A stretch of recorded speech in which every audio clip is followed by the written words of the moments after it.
Allez, bon début de semaine à tous les amoureux du sport. C'est parti pour ce nouveau numéro de Total Sport. On va d'abord démarrer par les titres.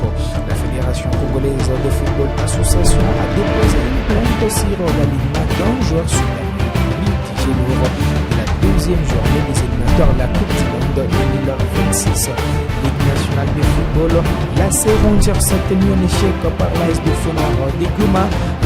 FC Saint-Lupopo consolide sa première position au tableau de pondération. Son développement STB, l'AS Kabaisha de Goma s'incline en déplacement devant l'OC Mungano. Bukavu Odawa a eu raison de l'Académie réelle. C'est parti pour le détail.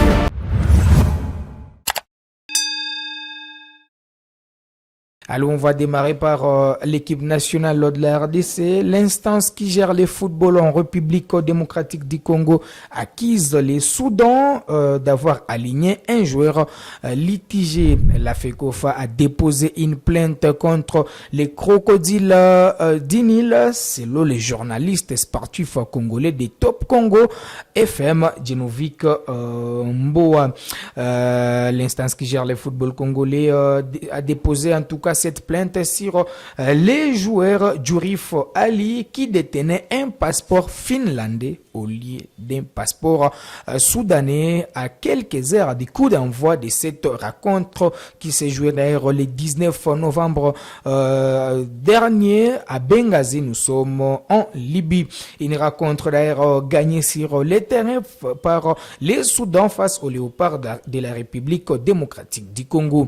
Si les Congolais trouvent ou obtiennent gain de cause sur cette plainte, les fauves congolais auront automatiquement 6 points, synonyme de prendre la première place au tableau des pondérations avec 6 points devant les Sénégal avant d'ailleurs la suite de cette aventure. Pour la 3e et la 4e journée des éliminatoires de la Coupe du Monde 2026, les léopards congolais joueront contre les Lions de la Teranga du Sénégal d'abord le 3 juin 2024, puis les 11 juin, toujours 2024, pour une double confrontation dans un des grands duels de ces groupes. Je vous rappelle que les léopards avaient eu gain de cause une fois de plus. C'était en tout cas lors des éliminatoires de la Coupe d'Afrique des Nations Côte d'Ivoire 2023. C'était face d'ailleurs à la Mauritanie, où la Mauritanie avait aligné un joueur qui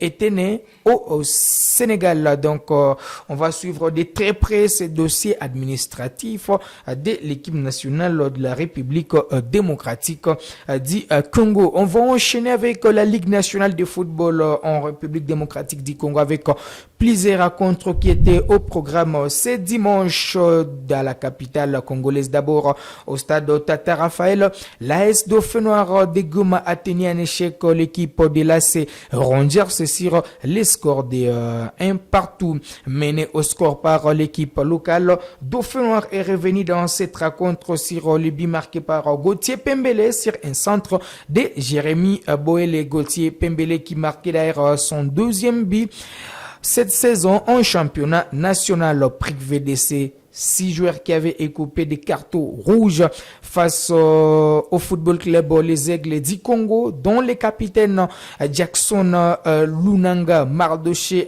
Kalengalenga, sans oublier Abdallah Rajabou. Dauphin Noir a su tenir tête face à l'équipe de l'AC Rangers. Dauphin Noir boucle donc son périple dans la capitale congolaise avec 2 victoires devant la formation des Célestes, puis l'équipe de l'AC Kouya et 2 matchs nuls contre les Aigles du Congo, mais également la formation de l'AC Rangers. Dauphin Noir allait rentrer dans son fief avec 3 victoires. Ni était l'arbitrage imaginaire face les mauvais arbitrages d'ailleurs qui avait accordé un penalty imaginaire à la formation du football club Les Aigles du Congo. L'équipe de Dauphin Noir qui menait au score dans ces matchs a vu l'arbitre accorder un penalty au Football Club Les Aigles du Congo dans les derniers instants de cette rencontre pour remettre les pendules en l'air. Dauphin Noir va consolider sa deuxième place au tableau de pondération avec 22 points derrière Maniema Union leader et devant les Daring Club Motema Pembe, mais également l'AS V Club de Kinshasa. Sauf changement du calendrier, l'AS Dauphin Noir va revenir plutôt dans la ville de Goma pour recevoir l'OC Renaissance dans un match revanchard pour les Oranges qui avaient perdu à l'aller 0 contre 1 devant les tricolores de Goma. Dauphin Noir qui a réalisé donc une belle opération de la capitale congolaise. Les Poulans du coach Guilou Sadissou sont bien partis pour se qualifier à l'étape des play-offs à Lubumbashi. L'équipe du FC Central Lupopo s'est imposée une courte mais précieuse victoire qui va permettre à Lupopo de rester à la première position. 1-0. C'était devant l'équipe de Sa Majesté Sangabalende. Puis dans l'autre match de la soirée, victoire de l'IS Chinkunku, 3 buts à 1 devant l'équipe de la jeunesse sportive groupe Bazano. Et puis toujours en football, on va parler maintenant de la deuxième division avec certainement les groupes B. Nous sommes dans la partie orientale du pays avec deux matchs qui étaient prévus hier. En tout cas, les stades La Concorde de Kadoutou étaient les théâtres des deux rencontres de la 11e journée de la Ligue 2 Zone de développement STB. En première sortie, l'équipe de Bukavu Dawa s'est appuyée sur son avance entre Titi Mambouma pour dompter l'Académie Réal sur les scores des débits à brosse. Lancé avant-centre des Dauphins Noirs recruté cette saison, s'est offert un doublé pour s'installer provisoirement au royaume des Bitères avec désormais Sibi.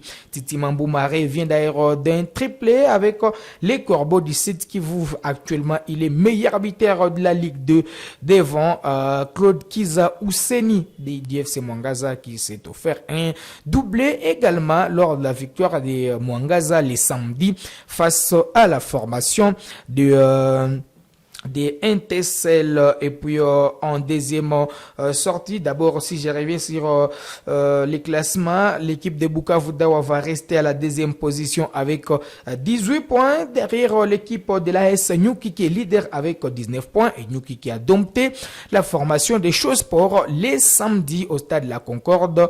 2 buts à 1, 2 buts marqués par Justin Kakoulé mais également Gaga Yenga. Et puis en seconde rencontre, le but de Modeste Basekela n'a pas suffi à l'AS Kabasha pour s'imposer devant Mungano. Lancé avant-centre de Virunga a ouvert les scores avant que Mungano ne puisse marquer le but égalisateur, mais également le but de la victoire dans les derniers instants de ces matchs. Kabasha va en tout cas rester loin du podium. Kabasha occupe désormais la 11e place avec la 7e place plutôt avec 11 points. Derrière Mwangaza qui est 6e avec 11 points pour Mungano. Cette victoire permet au Chalalile de récupérer la 5e place en ex-aequo avec Shosport 15 points.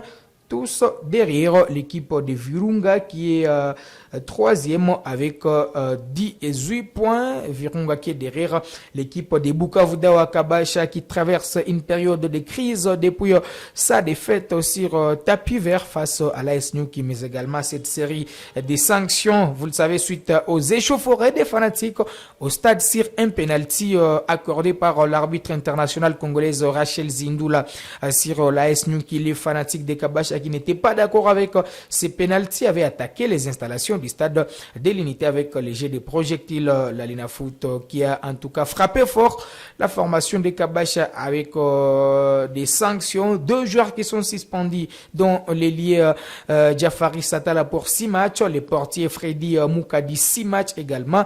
Ces 2 joueurs ont écopé également des sanctions de $100 pour chaque joueur. Kabasha qui va jouer également 3 matchs à huis clos et les dirigeants sont obligés de payer $1000 de frais d'organisation pour chaque match et puis aussi une somme de $10 000 comme amende correctionnelle à cette équipe. Et depuis cette série de sanctions, l'entraîneur principal Birindo Chirongozi n'est plus visible sur les bancs de touche des Verts et Noirs. On ne sait pas s'il a jeté l'éponge ou comment. Donc ça va rester un dossier à suivre. Pour finir avec les Léopards d'Amont, les Léopards de la RDC ont démarré les rassemblements en prévision de leur match des éliminatoires de la Coupe d'Afrique des Nations 2024 contre la Guinée équatoriale. On va revenir très prochainement avec les détails quant à ces. Voilà qui met un terme à cette production sportive d'aujourd'hui. Vous l'avez médité. Merci à toute l'équipe de Kivu Morning Post TV. On se fixe rendez-vous très prochainement. Ça sera avec un plaisir renouvelé.